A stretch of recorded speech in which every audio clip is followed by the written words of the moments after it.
Today we are bringing back unpopular opinions with the subjects for the video being Hawkman and Hawkgirl. I could have done unpopular opinions separately for both of these characters, but I did have a feeling that a lot of the opinions people were going to have on these characters were going to be about both of the characters at the same time. Now, they're not my favorite characters in the world. I probably won't know as much about them as other people here in the comments probably do. And a lot of what I saw when skimming through the comments was confusion and more so dislike about their origin story, not being able to choose one specific for these characters. The retcons, the back and forths, the constant changes with how these characters develop. And that alone is something that's kind of kept me away from these characters over time. I appreciate them in team up settings, but other than that, I've never been one to search out the characters on their own to get to know more of them. But maybe that will change after I see some of your guys' unpopular opinions. So let's get into the first one. Starting with this first comment here by Abe, my honest hot take. Hawkman should be treated as another true leader of the Justice League. The man's lived through eras, fought wars across planets, and carried the weight of countless lives. That's not just experience, that's legacy. Whether it's Carter Hall or Qatar Hall, he's a warrior built from history itself. Someone who's seen civilizations rise and fall and still stands ready for the next fight. And if you want more, both Hawkman and Hawkgirl deserve the same energy as Hawkeye and Mockingbird. Partners who move like they've been through hell together. Tactical, sharp, and unstoppable, in sync. Not just lovers tied by reincarnation, but veterans with chemistry, leaders who command respect the second they hit the field. Certainly interesting, gives me a little more profound respect for these characters. Because with that being said, I've never really had Hawkman or Hawkgirl in my Justice League lineups, my preferred Justice League lineups. Of course, the Justice League animated series, just like many others my age, is one of my favorite versions of the Justice League, some of the best DC content out there.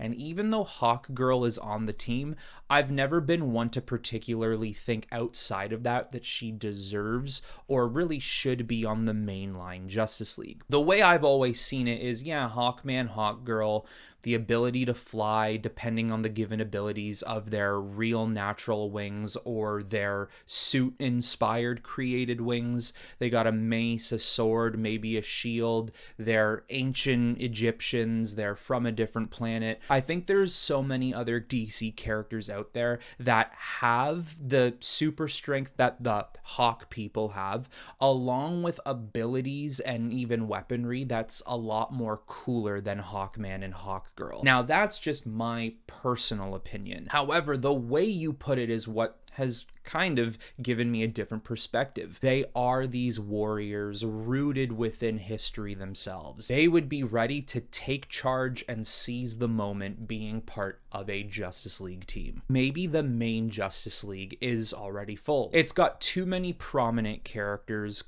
they need to prioritize more so than a Hawkman or a Hawkgirl.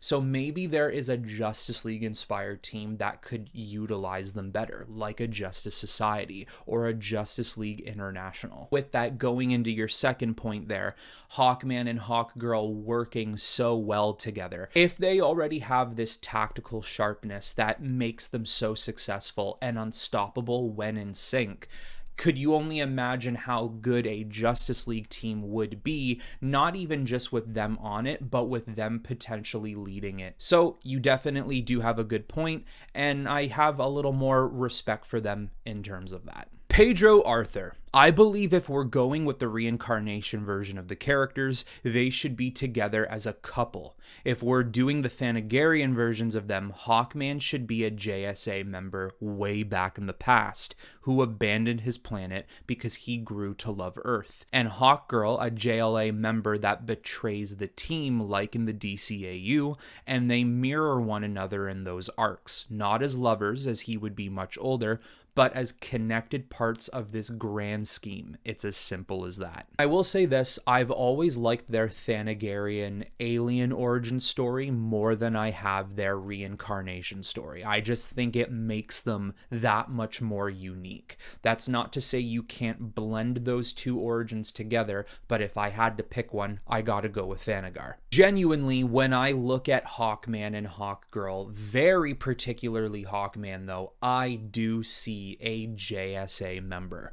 I do see a character who was probably one of the first heroes of Earth, dating back to the 40s, 50s, 60s, whenever your JSA would exist. I think you could use Hawkman in the same way you would use Jay Garrick or Alan Scott, respective versions of Green Lantern and Flash, so that once you get to the modern day, you have the more popularized Barry Allen, Hal Jordan, even Wally West. I think you can do that same method with Hawkman and make it work. Hawkgirl could be the version that everyone popularizes more, but Hawkman is truly who started it all back in the old age, back when heroes first rose. But in your way of mirroring each other not as lovers, but in a form of betrayal, maybe that is something that's deep rooted within Thanagarian culture, or maybe even myth and legend. Something makes these people betray somewhere down the line. And maybe there's a story there, something that these Thanagarians need to figure out why they have this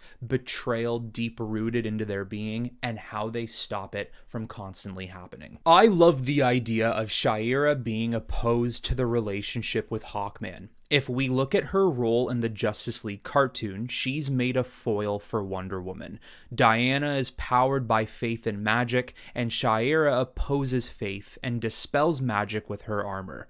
It makes perfect sense to me that someone who opposes submission in religion would have a natural subconscious opposition towards being fated to be with someone even if she's compatible with him. Again, it's basically rooted within them that they are destined to fall in love, die, and do it all over again. But what happens if one of them is completely and utterly against that, even though they know there is a compatibility against them, and that it is fated? It's something that must happen. How do you break fate? How do you break a natural order of things that is natural to the characters of Hawkman and Hawkgirl? Now, obviously, in the Justice League cartoon, they made Hawkgirl more or less a hero, but Hawkman was seen as a villain. And I don't necessarily think many people really like that in a more canonized perspective of it. Most people would want Hawkman to be good, or at least the main version of him to be good. So instead of making this a fall in love, die, find each other again, and do it all over again, there has to be a point where enough is enough, and maybe someone like Hawkgirl does oppose it, and they need to find a way to break this reality, to alter this fate, break this curse, and keep in line with Hawkman being a hero as well. But to move within this storyline of how do you fight against fate, a fate that keeps recycling the same thing for you over and over again. Emmanuel, I may be biased, but I think the DCAU did Hawkgirl best, and that version should be canonized into the comics. Stop pairing her with Hawkman and drop the reincarnation. Go full Thanagarian and have her be more involved in the outer space part of DC. Like someone else mentioned, I think she makes a good foil to Wonder Woman. Shayera could be the Batman to Diana's Superman. And that's something I saw in these comments. Certain people saying they preferred the reincarnation and other people saying they preferred the alien route. I, like I said, prefer that alien route. I'm not saying there's not a way to do both, but I just think that the Thanagarian route is so much more unique. If you have a universe filled of super-powered beings, good and bad, why not deal with that more? It's not to say that Hawkgirl is now going to be a galactic hero of any sorts, but at least she has some experience in that area. And that's a really good pair-up that I've never found before. Of course, Batman and Superman Superman, being on completely different spectrums, one fully human, one fully alien, one fully powerful, one again fully human, no powers. With Wonder Woman and Hawkgirl, yeah, Hawkgirl is still powerful and she has other abilities that come along with her, but for sure Wonder Woman triumphs that stage in terms of power and ability. She's much stronger than Hawkgirl would be. One is all about magic, and the other, Hawkgirl, could be maybe a little more against that. One is deep rooted into the gods and earthly nature. Hawkgirl is from outer space and far removed from the deities and the gods of Greece and whatever else. At the end of the day, like Batman and Superman, there is an opposites attract. There is something that could form these two into having a great friendship, respecting one another fully, and being a duo that just can't be rivaled. I think Wonder Woman and Hawkgirl would actually be a really cool idea. Comic fan, I find their love story kind of concerning. Hawkman knows that every time they fall in love, they are doomed to meet a horrific, painful death, only to be reincarnated and go through the whole cycle of torment again. It would be one thing if the curse forced them to cross paths, whether they like it or not, but Hawkman actively seeks her out, effectively dooming her simply because he can't live without her. I think if Carter truly does love Shayera, he should be willing to let her go and live her own life happily. Otherwise, putting her through this endless cycle of torment just because he can't live without her sounds like an unhealthy dependency. Again, I don't know every single detail about the Hawks. Maybe in the comic books, their relationship might be a lot more healthier than this, but let's go with the comment in the instance that it is that bad. Like I've mentioned prior, there would come a point where this fate needs to be stopped. It can't keep persisting. Fall in love, horribly die, reincarnate, and repeat that process all over again. There has to come a point where one of them, or maybe even both of them, need to break this curse. If that means these characters can't be as connected as usual, there needs to be a story in place that removes them from always needing to be together. And I think that would actually make a really interesting story, so that either it doesn't happen anymore, or that they need to fight and remove themselves from each other as much as possible. Regardless, in terms of this comment, and just from the fact that we know that they're always destined to die and reincarnate to meet each other again, yeah, it doesn't sound like the most healthiest relationship in DC Comics. Statwing. Hawkman and Hawkwoman should be firmly established as members of the Justice League, while Hawkgirl, Kendra, works better as a distinct character, perhaps aligned with the Titans. Both Hawkman and Hawkwoman should be portrayed as Thanagarians with their backstory rooted in their alien heritage, rather than the confusing reincarnation angle that's often used. If you want to incorporate the influence of Thanagarians on ancient Egyptian architecture, a better approach would be to introduce a group of ancient Thanagarians who were stranded on Earth long ago, perhaps due to the shortage of food, resources, or as refugees hiding from a hostile alien species. This opens up fresh narrative possibilities and avoids the overused reincarnation trope entirely. Hawkman and Hawkwoman's stories should remain grounded in their Thanagarian origins, while the legacy of ancient Thanagarians on Earth can be explored separately through other characters or historical ties. P.S. By the way, I'm a huge fan of your work and really love some of your ideas, especially the what if Kal-El landed on Oa concept. Well, thank you very much. I really appreciate that. Now, since we did focus earlier on the video of them being incorporated in the Justice League, I want to look more at what you said about them being more rooted in between Thanagar and ancient Egypt, tying both storylines in and somewhat removing the reincarnation angle. This is somewhat going to tie into my unpopular opinion, but what I will say is I do agree with you. I think there needs to be a deep-rooted connection on how they've influenced Earth's culture with the Egyptian background and exactly what it is that brought Thanagarians over to Earth Earth in the first place. I think their influence being these aliens from Thanagar, then their Egyptian background, both have become so strong. And as you can tell from some of the comments here, some people like one half, the other people like the other half, and some even like both.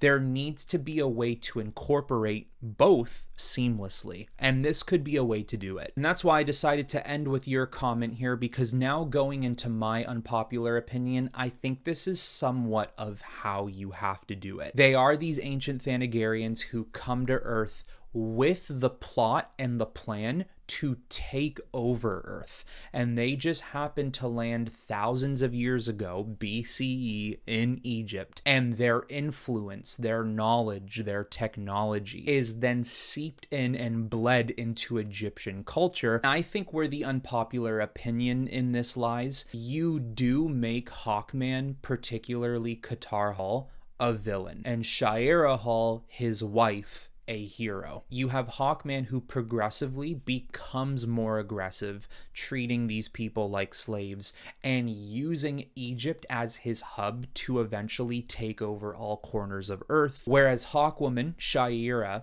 does not want to follow his plan. You even need to involve Black Adam being kind of a foil or a threat to not just Hawkman, but Hawkgirl as well.